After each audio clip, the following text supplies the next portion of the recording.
kenege Chineke daalụ maka ozi nyere anyị ka anyị were na tebụl gị gwa anyị okwu n'asụsụ nke anyị ga-aghọta. Mmụọ nsọ Chukwu anyị chọrọ gị ọgbọ, have your way. Kwee n'ime ihe niile a ma anyị mechaa anyị ga-egoso ma gosoro gị ka jide okwukwe anyị n'aka ọ gaghị efunarị anyị. Nyere anyị aka ịgba mbọ ọma ahụ, nyere anyị aka ịgbata ihe na-agbata n'ụsọ. Let your word minister life to us. Ma ndị nọ n'ebe a ma ndị ọzọ niile na-esonyere anyị, onye nwere anyị agabiga na mmadụ ọbụla na nchịkọta naanị gị kere ka ebu n'elu n'aha Jesus Christ bụ onye nwe anyị. Praise the Lord. God bless you. Yesterday I malitere ịnanya na the Epistle of Jude. Ebe anyị chewe na-atụle isiokwu anyị kpọrọ the faith under contention. Anyị chọpụtara na okwukwe nyere anyị esi from generation to generation wee transfer wee lute anyị aka. Many people tụnyere ndụ ha. Many, ọ bụ na ịgụ na Hebrew chapter 11 na mgbadata from verse 32, if so many people gabiga, now many we are sown into, many we are dealt with. Ụfọdụ n'ime ha they lived in caves, ụfọdụ in dungeons. But at a point Bible say na this world adịghị good enough for them. Mana ịna-anya na the last verse, Hebrew chapter 11,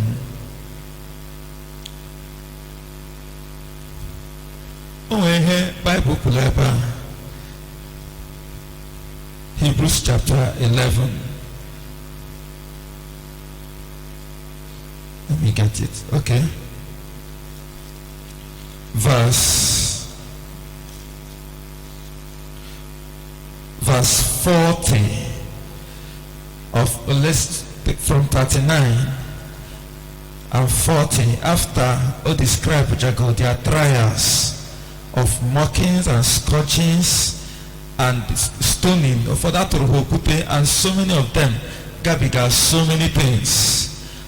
Even at verse 39 I'll say, and these all having obtained a good report through faith received not the promise.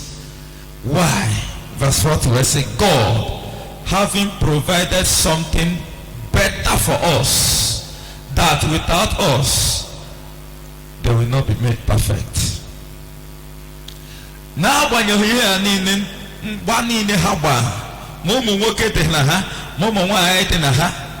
they subdued kingdoms, they quenched the violence of fire, they passed through a lot of things, they were rejected, and God said,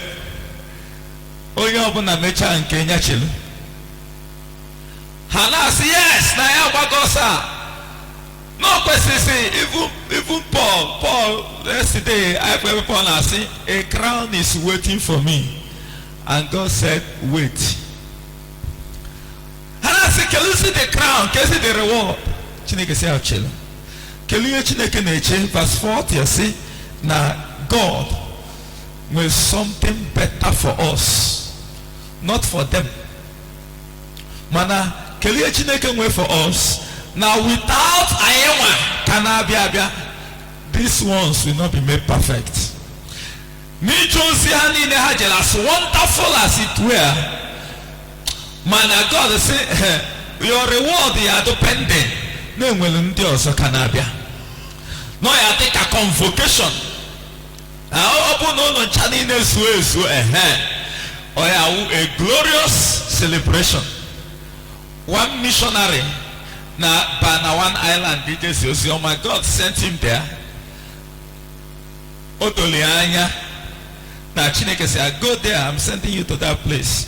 So, now that island, Obanobo, eji aga the island n'ụgbọ ahụ ka ọ nọ o nwekwa one powerful politician onye obodo ahụ ọ na-eje nọ n'ụgbọ ahụ so oge ha litu nyanwa litu na n'ụgbọ na-aba na dị obodo the politician na litu na-aga so ndị obodo ndị mmadụ ịmago nọ around Russia gbara ọsọ with joy na ha for a very important person so nyanwa bụ ụzọ na-aga the politician na ndị otie a na-ese n'azụ so ọ sị oge ha gba ọsọ na-abịa sị ha na ọgbakọ na ndị ama ya o mana na-asị etu ha sị that she's joining Abatan like this na ifo na ije ozi ya atọ ụtọ so ọ gbala ọsọ na-abịa ha ndị agbala ọsọ bịa gafee o wee nọ politician ahụ sị n'azụ ka ha na-ekene ọtọ ọnụ sị ha God boy but I'm serving you na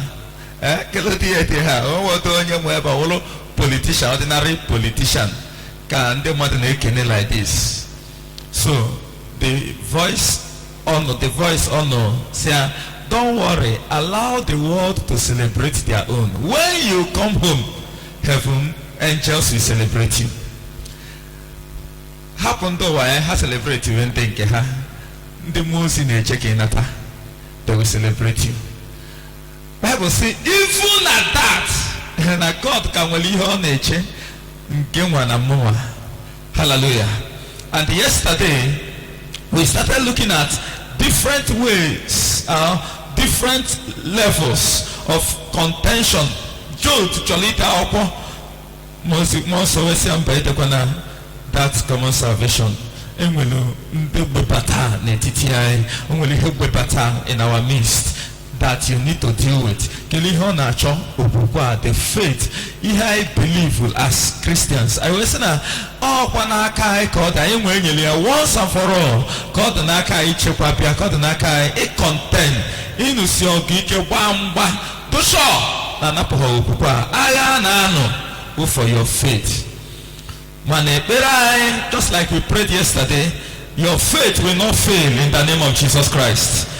Now, Jude when I say na their doom, na their condemnation are to go settled. Why we got down the memory lane.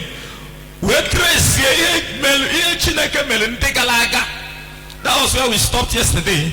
Before dapple from the faith, misbehave. That God, George, how much more? When I told you now. Mbale kumakandia nte Sodom na Israel na wilderness and all that. Hey, more Bible in and Bible in I got to in fact, about the history of the Bible.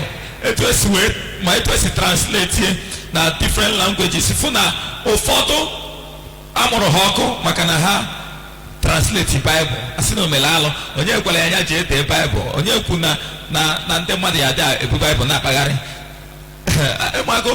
They pass through a lot of things. Mana ndị a niile Chineke mali ikpe mgba enweghị church, enweghị Holy Spirit, enweghị different translations and yet ọ bụ na God didn't spare them. I don't think no why ka Chineke ya afọ evo mechie anya ya. Now let's look at them. N'ime that memory lane I discovered some salient issues. I need delayed attack as we contend for the faith. All attackers of the faith. Okukwa aijiaka as Christians. Our mona at different levels and spheres of life. Only Bible to complete. Bible addressing everything. Or addressing human relationship. Or addressing marriage. Or addressing business. Or address everything. Christ, the church, and we will stand there for. And not stand there that guys in on your faith. I hate to say. Manina from verse 5, where we stop to say, I will therefore put you in remembrance. Though you once knew this, how that the Lord, having saved the people out of the land of Egypt, afterward destroyed them that believed not. Chineke save Israel. Of course, I am at the story. Mana, when you look at that story, you see how powerful and how wonderful it is. Imagine God, every Chineke may display his power. The same night, Egypt no na ebe and will on weber at every family. Abia ewelu the firstborn. Eje na wunde na azu ewelu firstborn ewu. Eje nte na aso atoro firstborn atoro ha nwa. Ebe na imago na families abata na esinu no firstborn anwa that the whole land of Egypt they will mourning. Mana at that same time, ndị Egypt no na ebe akwa. Ụmụ Israel no na ata anụ. Amen. Because God has said, after you have done the sacrifice, when they slaughter the lamb, will not balete na linte. Then no make sure na anu ahunu buru. No lishali anabania. So I see the people of Israel struggling. Kahalicha anu ya na na wala no nata. Make sure tashaya. They were struggling to eat their meat. Egypt, they were crying and dying. God made a sharp demarcation between his people and the enemies of the kingdom. Chineke can make demarcation between you and unbelievers. Jesus Christ. When those on the God will give you comfort in the name of Jesus Christ. That same night, no Egypt na Moses can this rain Chineke say atabana eat. Hatasha no the next morning. I say abanu no patakwaka. Gwanya he form like God the blues of Bana and in Egypt confused Chanine. See we Israel Africa for years, all I want to boy settle man on way to make slave and they want to destroy you. Her choice settle Mama Chineke will settle you. So go there. On your banner can never say no Israel. Say him jewelry. So say or she cut a jewelry chair. God they gathered the treasures of Egypt. It was a wonderful experience. Hana Pharaoh and so I got to say, don't worry, forget about Pharaoh. Chineke jilake bury Hana the sea. As if they were passing on the dry ground. It was powerful, it was wonderful, and yet Bible says that many of them did not make it. Many of them died in the wilderness. Now the question is why? What slaughtered their faith? Many of them left Egypt, but Egypt did not leave them. Amen. How can I admire the cucumber and the garlic in Egypt, forgetting that Egypt to a place of torment? How can I admire him and go see the pleasures of sin? Go see go see the danger. So every small thing I say, guy on Egypt, at least I take garlic. I want me to Egypt up there. So no biha physically, ha no Sarah. Mana no biha, ha no Egypt. I gotta say no. God does not spare any Egypt. He opened up Egypt, Chineke has spare, and many of them died. So many of them from the land of Egypt. Now verse 5 will say, afterward, the same God destroyed them. Why? Because they did not believe. They were that treasure. Hannah value the treasures or the happiness or the joy of Egypt. God said, no, Egypt cannot be her. And they died. You will not die in your wilderness in the name of Jesus Christ. And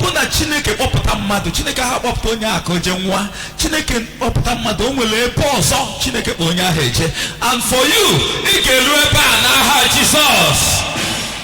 Here in 1 Corinthians chapter 10, some of the attackers of their faith imelu ha ji wee nwa. Anyị ekwugo number 1 na ha pụtara n'Egypt mana Egypt apụghị n'obi ha. Then 1 Corinthians chapter 10 say, moreover, brethren, I will not that you should be ignorant. Ignorant how that all our fathers were under the cloud. The pillar of cloud, the cloud and they all passed through the sea. And we are all baptized, all of them, unto Moses in the cloud and in the sea. They may have baptism also now. Baptism of the cloud or the presence. Then baptism of the sea. The sea now signifies the water, like water baptism. The water of the word of God. How passes through it, meaning the word of God, which is Christ, and the presence of God. You were baptized. Hannah Jesus were in Aga. Bible says they were all baptized, and verse 3 or see all of them they did all eat the same spiritual meat. Verse 4 we see, and all of them drank the same spiritual drink from that rock. Okuta Moses na komporo. Emana nkisi asia jeko ya mporo once. Kamiri pota jeko once miri pota hanwa. Olona nkebwa hatamu detenu na bakasisi ya too much. Chineke sangwa je kwasi okuto oku. Bible says now that rock that followed them was Christ. Moses saying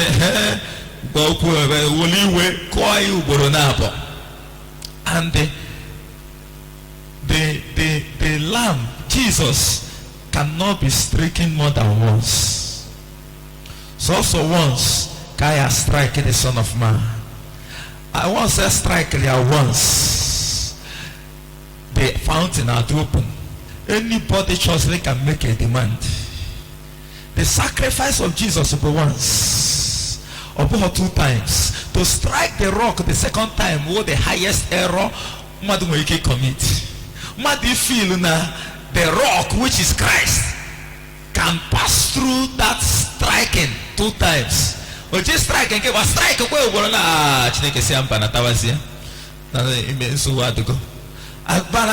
All of them drank the same water.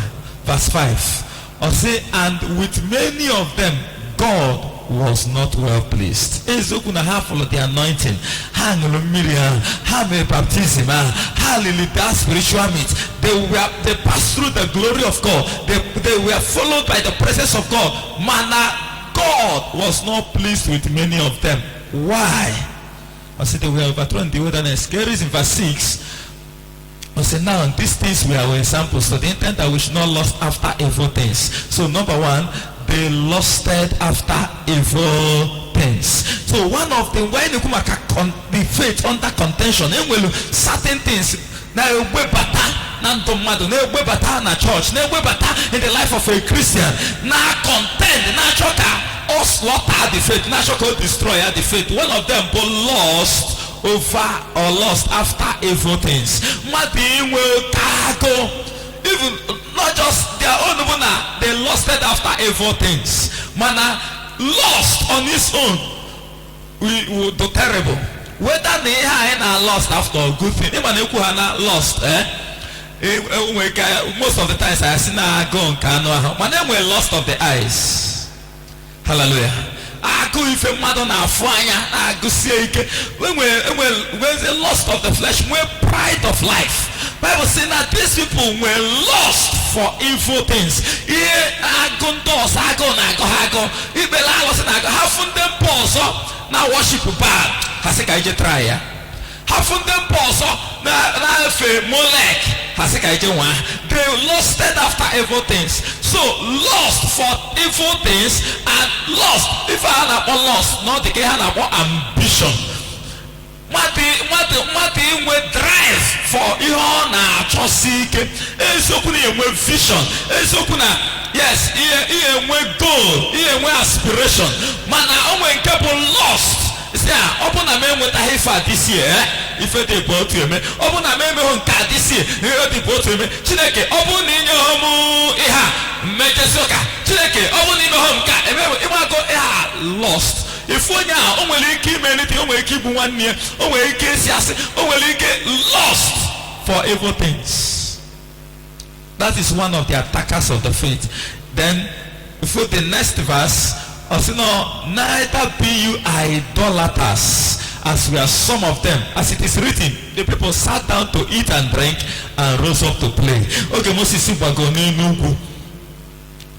Moses, after Moses, Aaron, okay. I have a thing in Moses, I am a helper on. Come on, when he Mela fine afanya, Mela hina fire. You then I will lose you behind to Pasana. The thing, or say, oh, no, go dinner if on your no, if on your antenna, all your Tianok mood to look up, say, no, Wushia, Opotalon in Egypt. God bless him. Many of them died that day. Idols. Emaneko idols. You will see how to fear Pachineke Konifojo, Namahe Elalose, Mana Gente, Kelihe, Hajiwe, Mere, that golden calf. How Cholo, with desire for if you hang Fuanya, if you will replace God in their lives. About a half for Chinekanya, Moses in my heart in the Hanes, half for Hokuyanya, Aaron know the high priest or Mohokuchine or Moho connection, Yanahan on at the same level. Only can neighbor on a neighbor. Because the worst thing that can happen to a leader, Bonya Nando a lead in on at the same level. A man I want Naki, I am with trouble, or then a leader, Kalia. Hallelujah. A man I am with problem. Praise the Lord. Praise the Lord. So Hasisi Mela Ifine Afranya. Most of the times, even us now strangle our feet. Why I need a fight a weapon. Nanto desire for Ifana Afranya. Each way we substitute the invisible God. Some of us, even idol ekwalakowa, man we can now Pentecostal idols. Idol in the name of the Lord. And they are so nanka o hanky so, or so nanka o nchanso. Holy idol. What idol call? Pyros, I say, now, Pyros on you, Pyro. That's how you tell yourself. If you are Goselu Pena, you will have a some pass, yeah. Sichineke, come you waste your grace, na pen, My eye, I mean a pen, me now. Okay, God, open no hanky, give a man anoint. The more job for hanky, have a philosopher, happy hanky, anoint your mama. Okama. So that the more of them have a philosophy is better because it was a hanky if oh my God. So good. I feel like so many faces everywhere. Idols. Why? Because now we desire for fire.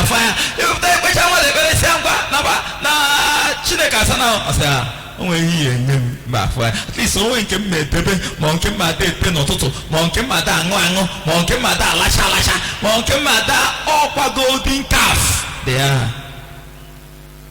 Amen. Opposite apron, Peter, okay, Paul, Walolia. Imana Paul, let me do apron healing ministry. Obo no oba osino the next thing you have to buy mo aba say aloli apron hello 1,000 then obuli na tasino si mount I want to come and take one apron healing and deliverance ministry afia apron e bidos no onye na ana say na no kwesoku na apron na agwolo mmadu. Then Chineke nature and the foolishness of Ndana Obu Amoho they are left from their right. Fuobi ofodu ji acho Chineke no kwa Chineke ka ha na acho ifa kama na ha nwele Aaron na emelu ha golden calf. Ofodu ndị mmadụ for one reason or the other Chineke nwere ike melu onye ahụ ebere mana ominu ho na ha dị correct. Ofosi Joshua kpere Emana Chineke nwere Chineke wu Chineke ọbụghọ mmadụ ọ bụna mmadụ na-ebido mebe analysis. Joshua kpere sị anyanwụ the sun stand still. Among the funu go ha na Bible.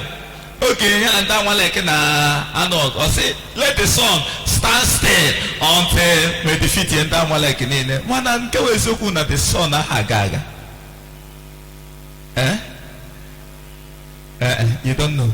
Only ime obere geography or obere physics. Iya achọpụta na the sun kwụ ofu ebe. All the earth na rotate round the sun. So obere si mana ịma na anyị nọ kịta na-anya ọdụ ka asị na anyanwụ na-aga na anyanwụ anakpuo na ma na anyanwụ apụta na eche na anyanwụ na-aga ga-etu anyanwụ mmadụ nọ na moto na-aga si na windo na glass n'anya ọ dị ka oisi nọ n'akụkụ na-aga aga nyanwa nọrọ ofu ebe etu aka ọ dị the earth anyị nọ na-erotate ọ na-aga aga in fact ọ na-erotate na revolve at the same time mana the sun kwụ ofu ebe mana Joshua emegho physics omegho geography ihe ọ mawo raw etu ahụ o si fịa Chineke let the sun stand still and God answered him o Chineke masị ka o si wee mee ọ bụzie na the earth ka o si nya kwụsị mana bisuwu na o kpere sincere prayer out of ignorance though and yet Chineke mee ihe ọ chọrọ ime mana it doesn't mean na inyocha ihe ahụ o kwuru na onwe meaning. Now what am I trying to say? Enwere so many things I na-eme in the name of religion, in the name of ụmụ ekpere ụfọdụ a na-eme enweghị meaning theologically ịchọ na Bible ya afịa. And yet Chineke oge ụfọdụ ọgba nkịtị mana knowledge ịmalịa kachigha asụche na-eme ha ịmana inwego problem. In the days of ignorance God overlooked, but now He commands men. So enwere idols. Bible say don't be idolaters. Eji na any other thing will replace a God in your life. Eji na mmadụ will replace a God in your life. Eji na any object, eji na any other thing will meluchi in your life. Onye bụ idol. Then mgbe ọbụla efu na something is coming to take the place of God in your life, then that thing will attacker of the faith. One of the things we must fight. Ụfọdụ na pleasure. Ụfọdụ na maybe match football. I say no football fan. Football. Manchester gbaa bọọlụ na Sunday morning. Man oye joker. Say why ni joker so no kaya do next Sunday. Man okwe for match ya. They have final. They have final. No my you for life. Na menene ya. Chineke ịghọta na okwe mara njele ekpere ụtụtụ so hapụ nke a ka nne na-ema you ihe awụrụ na idol. Bible say they don't be idolaters as some of them. Then verse 8 or say neither let us commit fornication as some of them committed and fell in one day 23,000 ihe a mere n'oge nke Balaam na Balaam bịa ka ọ bụọ ha ọnụ and then the thing didn't work. Ọ sị na nwere presence of God in their midst na ha nwere a lion in their midst. Try it again. Ọ sị na onye Chineke gosi mmadụ akọchakwana na God Balaam know for the secret. Or say that these people they dwell alone. There's no iniquity in Jacob. There's no perverseness in Israel. So no enchantment, no divination you work on Israel. Let me pray for you. Any divination or enchantment you work in your life in the name of Jesus Christ. So man, I say, let me go away. Abongo ke kochanda. Ina gosi ha gosi. I say, gente. Chineke no nyele ha. Ongo onye ya akwa ya kocha mu ha. The only thing here mebu na ime ka ha paso Chineke we Chineke eji aka buo ha wa. Sakere meme I say agada egwo ho mabo. Gather them. Why? Say onye una yili mbenuku. Post na WhatsApp. Say onwe half naked. Post na Facebook. Nya yilie jebafia nya yilie ichi madvat. Selo fonye tinye na billboard. Onye kafeta asia how are you? Nya phone number. Say kelafa nya address. Say kwa number. So they came on assignment. So Israel we pito be a livesiaka committee we fornication and many of them died. So we say na ekwaiko were attacker of the faith. When I contend for the faith, we must contend against it. Hallelujah. Finally, before we go back verse 9, I'll say neither let us tempt Christ, as some of them also tempted. Tempting Christ. icheke ekele ihe aminu by tempting Christ. Ha nọkọtala at a point wee sị na mana anyị na-eli kịta na ya like hasia chine onweghị bread na something else ihe enye anyị ọhụ mana na ọ na-ata mmadụ ahụ. The manna they were celebrating, well, because of over familiarity, I feel na manna and that manna, the bread from heaven, over Jesus. So, Martin Chaya said, Jesus, go Bible, and Kai chose something else. They tempted Christ.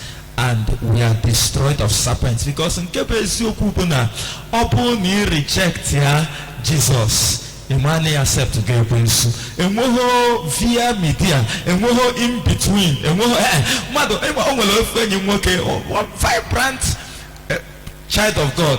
Osina onwelumbe ochigali shalofu magona kata if you are onweki or not this wedding or in fact Chineke no long ekwensu na elowe kapmoma na elowe na elowe no we say cho ekwensu acho hango Chineke acho kungo acho mi no elowe kapmali fe de me ha you know man how possible open Jesus you can't reject light and reject darkness at the same time. It's not possible. Once there is no light, darkness steps in, and the darkness need to be invitation. So attempt Christ by rejecting the manna, serpent abuse. Yeah. So I have to be very careful to watch these attackers of faith. And one of the things they crept in unnoticed. Let me give you an example. If you today, if you are the shoes on a gota, Obito na one carton. Sometimes permit me to say no bito na one bottle. Onweliko Obito na cup. Amen. I say mix here Fanta. Obata beer, mix here Fanta. No, I say na. Next time I say okay, can buy one Coke. If my friend I say man can one cup. From one cup, one bottle. From one bottle, two. From one carton. If I say full of dinner and attaché also. Oh hey, Peter, I am Lucifer. Go and commit evil. Yes, yeah, blood of Jesus. Man, sometimes on a way bata. On a way bata. Before my friend name, no need check here. It begins to creep in. We began a shift from the Lord. Now I accommodate. Before my friend name. If it maybe if it to mana may God help our hearts in the name of Jesus Christ. So I watch this when we say we are contending for the faith. Sometimes the devil has sponsor for the hand there to attack the faith. And verse 6, Jude verse 6. Another example, see the angels which kept not their first estate. They behold perhaps their position. But mixed up with daughters of the world. Or see in chains under darkness unto judgment of the even angels. Chineke then or see as Sodom and Gomorrah and the cities about them in like manner, giving themselves over to fornication and going after strange flesh, are set forth for an example, suffering the vengeance of eternal fire. Then Obama Sodom and Gomorrah, and then I Sodom and Gomorrah. So Kaya say not upon it. I'm not the follower of God per se, or follower of Abraham. Makana I equal ndo Lord. The chapter na Bible say, and God said to Lot, and Lot built an altar. Lot, Abraham back in Egypt, also about Egypt. Abraham say, Anam Egypt, Chineka Choka and all say, also then I go sheepishly like that, not a joy or more desire. The God of Abraham for himself. God need a personal relationship, personal interaction with him. Hallelujah. Oh God, grandchildren. Man, a lot of chocolate grandchild. Abraham, Jim, my fishing and then Ilona Sodom, on now highest, now the best, same way for the Sodom. So now mother Chineke na Sodom, and yet God destroyed them all. How much more Oba Nobona Ayejisihike Bamba Kukukwa Galifu na Hawaii? Bible say, of course, I am na Equakomaka Sodom. One day angels be asking, I know Maka Sodom Kalela Kale. Kaijama na Ezioku. Haje Kahama na Ezioku. Nde Sodom herself. Chokwo Kahadine angels be Jilaka ha confirm Neha Neku Ezioku. Then they were destroyed. But I discovered no also Sodom can destroy. They destroy with lovers of Sodom. Even though the lot now is in on Apple. Bible says now they lingered. Hanana say, "Oh, na elu eba kita. What shall we be cooking with?" Keliya daily. Muzi jitenya na kaka popia. Jitomu ha popa say, "Wrong!" And the mother nekwa na anya na azu. You open a make it in Iana, so Chineke when I call Pianando Genaha Jesus Christ. Then Habapo Naga Mana Munye Lords. Because now probably you come with property na Sodom Nanyanazo. And then that was the end of the story. My prayer upon a Chineke Yeji Tesiga Kaike, Yahe Nayanazo Naha Jesus Christ. God destroy Sodom and the lovers of Sodom. Mana ogo photo ekwomaka Sodom. Just the only thing I know about that account of Genesis, I think Genesis 18. That was prominent. Man, even Ezekiel chapter 16. Let's have Ezekiel chapter 16, verse 49. Verse 49. Or see, behold, this was the iniquity of thy sister Sodom, pride, fullness of bread. Only translation here goes no gluttony, and the abundance of idleness. Of New Living Translation, no laziness. Yeah, Sodom, pride, fullness of bread, and the idleness was in her, and they had no daughters. Neither did she strengthen the hand of the poor and needy. Then how were pride, where gluttony, then pleasure, and laziness. And they didn't help them. Neha with the sins of Sodom. So I know Sodom, pride, and the pride were one of the strongest attackers of the faith I need defend. Chineke for Hana a proud man, Ocheta devil. No, every proud man now remind the God of the devil because Ekwensu Nante Mpako.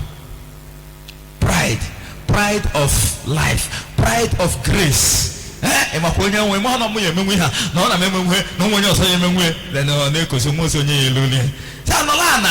Bible study. I say my Bible can say no.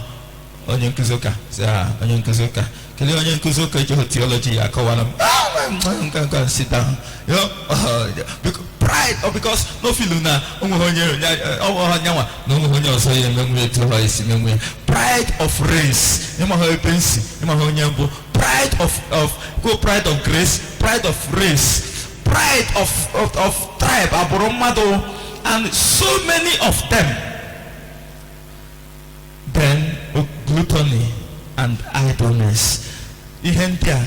Sodom with kind of was sodomy, and God said, these things I can't contain. Then you need to fight them immediately, because or you may attack the faith and the faith will be lost. So Chineke spare for Sodom and Gomorrah. Also likewise also these filthy dreamers, they fight the flesh, despise dominion and speak evil of dignities. Yet Michael, the archangel, when contending with the devil, he disputed about the body of Moses. So, Omanite say, "Kubese tu yesi wema." Ndi abwebata netiti ay. Asina hemu ho respect for dignities. Ane kuye masreha. If I wanna got a ho, or may attack. Mother, imana odonjo. Mother attack. If I ho. Amen. Hallelujah. Yeah, epotaketa. Kaun wolo ay we mat. Lema boho okochku. Then eto no se no kochku. Ama ifo na eme. Keke onye gwa keke si man no ma ifo na eme. Try here before. And ije ba na ball. Got ya na ifo nde na ne ball. Oba go field before. Ojite Messi. Sa onya akoko or Messi o test up before come ball. Kita on ha ball. Ma pass almat ball make mistake or say if onya na ball really. Nonsense. Wop lo ya eba. Say wop ya tiu. Ya wa. Well, this if you have what they attack it. Ina na social media no for don't kuzi na kusita. Efo even the mother name attack a hapo ye kwesiliku aso no nwele ndoka na ase na eme amwata eme baptism e bido attack eba infant baptism. Anakata aso tight again e bido attack eba tight. Anakata aso a marriage na say na igonu nuka ana eme marriage vow I say for better for worse ngo for na kata say again for better for best for worse awo ngende ekwe e bido attack wife ha ma ho inanya efo then there a man na ha be battle into the church to deal with the faith e go sponsor her pay her mano to deal with the faith. We must avoid such things. Praise the Lord. Finally, if I in verse 10, or say, but these speak evil of these things which they know not, but what they know naturally as brute beasts, in those things they corrupt themselves. Verse 11, we see, woe unto them, for they have gone in the way of Cain, and ran greedily after the error of Balaam for reward, and perished in the gainsaying call. Or say they have gone in the way of Cain, and of course, him at the way of Cain. Cain na one who ebe je chuaja, then me chineke nala jebe on na how Cain for one reason or the other. Cain why are you wearing Kebel? Guy why not Nkemoa? You know, how all these people na they na struggle. No so hawa kaya also hawa kaya and sometimes ofodondoka I want to chuku ofodondoka na kai toka Cain mana Chineke kwena somebody go God forbid oya put say na since e bia na church ya no ga ka ibido ka woka ndị niile na before na agwụka na alụ ebe a no ya to ka ha to in fact no ka shukuni ne no so do born again Cain there Cain actually turn to Cain run away o ibido na agwo onwe gi ha na imapọ na ma akọkọ na bia na Nnewi diocese o e bia na Church of Nigeria in fact Bishop Gacha Anameso ọkọ na akpacha ha anya nwekwa ike bụrụ bishop one ọzọ gaa sef maka na bishop enwekwala nwere anointing Cain dị ha Cain say why eji wee wụla Abel ka ya anala nke why not me fọdụ n'ime anyị dịkwa etu ha ebe na our relationship with one another before ya ọ na-atajiri onye ife na-agala ọfụma anya mmadụ nwee mbụ n'elu ọsị why eji wụla onye why na ọhọ mụnwa mmadụ nwee ka ife masị melu mmadụ ọ kpọkwa ike pụtara ọtọ ọnụọ ọsị ọnya ka m mma Cain. May God deliver us from the spirit of Cain in the name of Jesus Christ. Because the Bible says that Hagar and also Cain, and then na the error of Balaam. Baba go maka Balaam. Jacob born Israel on why? Because now gwalea na enye reward. Agwalea na enye ego. Agwalea na enye ogaranya. Ojiri maka ya Jacob koswa Israel. Ndo dolianya o jekwa jụọ Chineke say don't go with them. I say okay. trust ọnụ Balak maka esi enwudo ụdị ndị a. Bible sị ọ kpọtala ya ndị dị mmụọ noble ka ma na echenji ihe Chineke kwụsị. Ndị enyi ya kpọta nwere ike ọ bụrụ ndị just ordinary people, then ọ kpọtaziela ndị nnukwu mmadụ bụ convoy si ya come with us na onenecha ndị bịara ozi ya nene convoy si Chineke biko ka nje ọ makwa na Chineke si ya eje na mana onwe ka esi change mind.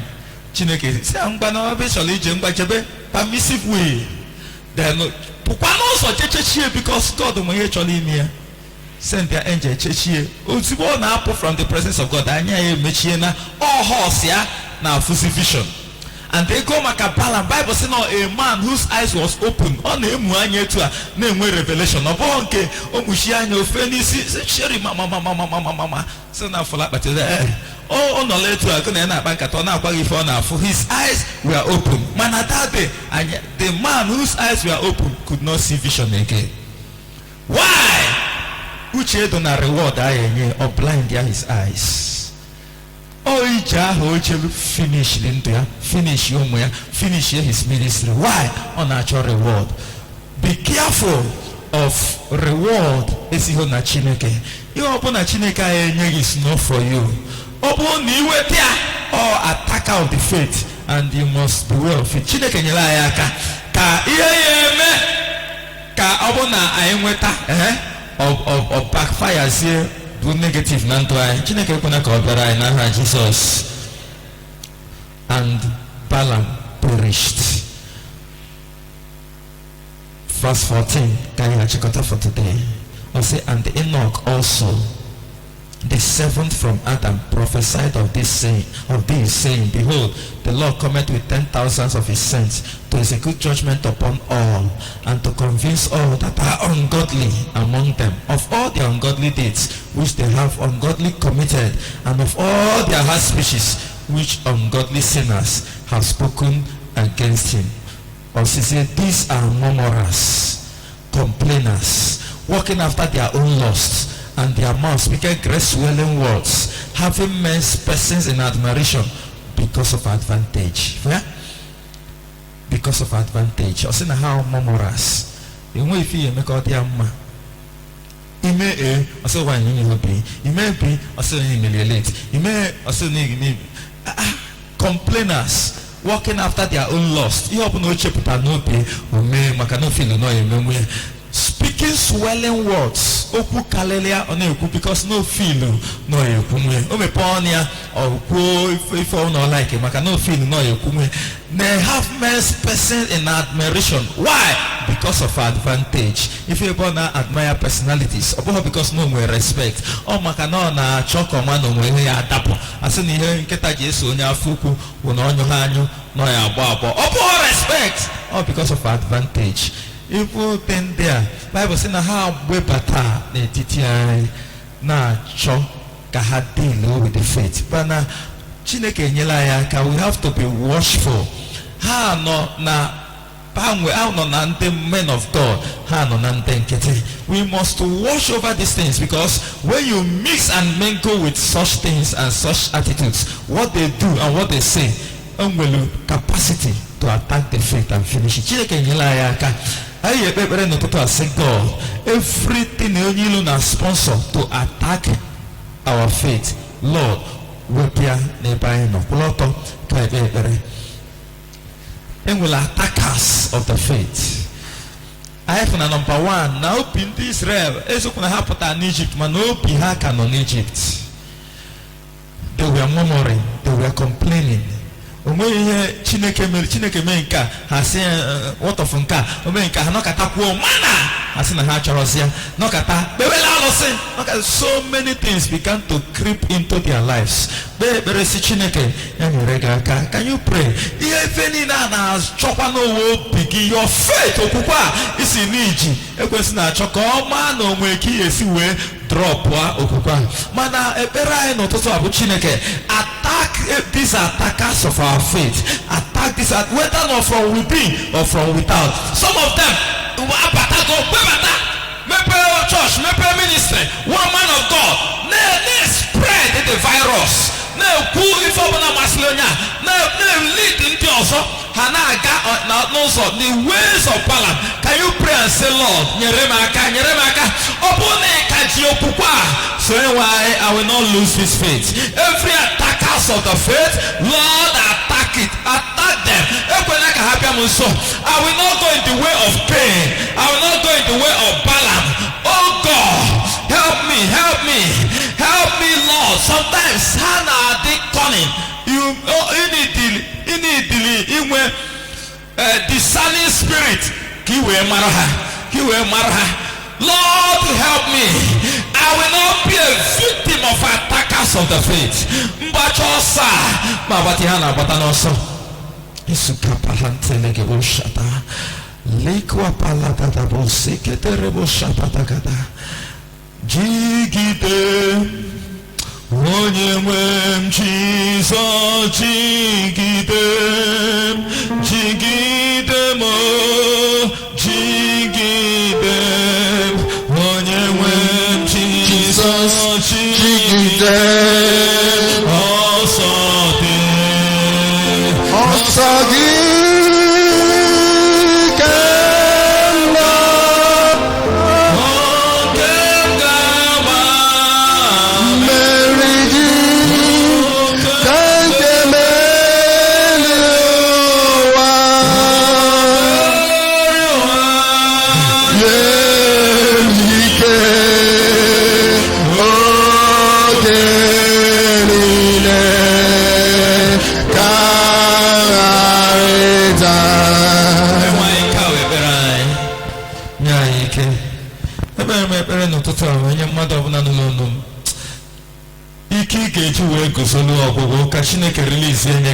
Jesus Christ.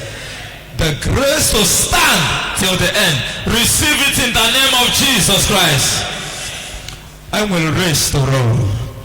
I will marry. I can marry. There's a battle over the faith. When so deploy go attackers of the faith. And now appear no the attitude. And now appear no the lost of the eyes, lost of the flesh. And now appear no the body. Sometimes so the men of God, no the prominent men. But now attackers of the faith. Help us to identify them and to do away with them. Any attackers of the faith only don't release in our lives. Lord, I have a very nice in our heart, Jesus. Nyaya kachimike, kaiko sosieke. Ayako sio pochita. As you go from this altar, your faith will not fail. Igeji testimony will not. Testimony of exploits of the faith in the name of Jesus Christ. Ika tufu okukwege n'ụzọ. Aka Chineke ga-ejidesi gị ike.